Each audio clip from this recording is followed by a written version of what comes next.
আমরা বর্তমানে আছি একটা বৃদ্ধাশ্রমে। আমার পাশে যে বাবাটা দেখতে পাচ্ছেন, এই বাবার পরিবার থাকে হচ্ছে বা ছেলে মেয়ে থাকে হচ্ছে ফ্রান্সে। তো আমরা অনেক সময় অনেক বিলাসিতা জীবন যাপন করার জন্য আমাদের ছেলে মেয়েকে আমরা কিন্তু আহ, ভালোভাবে পড়াশোনা করাই এবং টাকা পয়সা ইনকাম করার চেষ্টা করাই।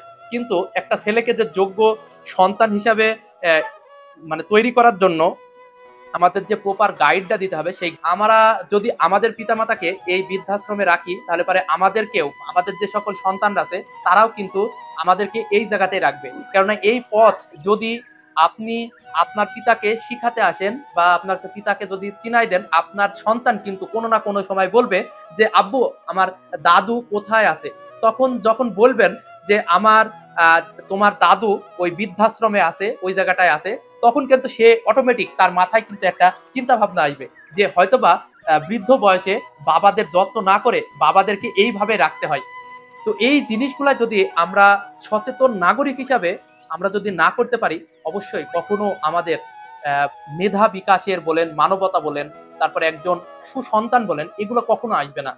তাই আমি বলবো যে আপনাদের সন্তানকে বা আমরা যে সকল সন্তান আছি, এইসব সন্তানকে সচেতন হতে হবে। অবশ্যই পিতা মাতাকে তার পিতা মাতার সাথে অনেক সময় খারাপ ব্যবহার হতে পারে, অনেক কথা কাটাকাটি হতে পারে, তারপরেও আমাদের ইসলাম কিন্তু বলে যে পিতা মাতার সাথে কিন্তু শব্দটাও করা যাবে না।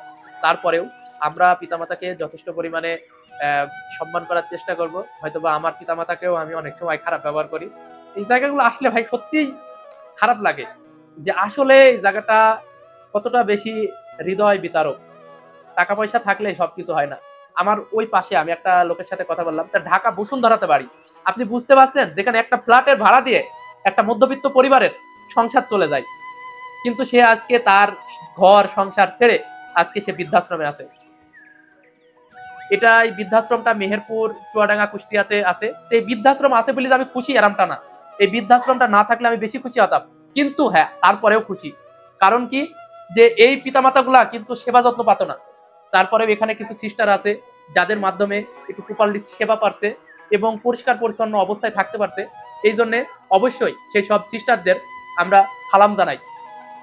যতটুকু পারছি এনাদেরকে আমরা সাহায্য সহযোগিতা করার চেষ্টা করেছি এবং আশা করি আপনারা যারা চান তারা এই বৃদ্ধাশ্রমগুলোতে এসে তাদেরকে যেগুলা দরকার আছে সেই দরকারগুলাকে আপনারা পূরণ করতে পারবেন।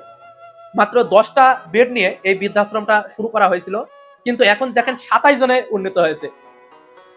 এটা কিন্তু খুব বেশি ভালো হয়েছে তা না, আমি কিন্তু বারবার বলছি এগুলো না থাকলে ভালো হতো ভাই। আমি এর পুরা বিপক্ষে। তো অবশ্যই এই জিনিসটা আপনি খেয়াল করবেন দাদা। হ্যাঁ, তো আজকে এ পর্যন্তই। আমি এই দাদার কথা শুনবো আপনাদের ফোনটা কাটার পরে। দাদা অনেকক্ষণ হ্যাঁ খুশি দাদা। তো অবশ্যই ভিডিওটা শেয়ার করে দিবেন। আসসালামু আলাইকুম।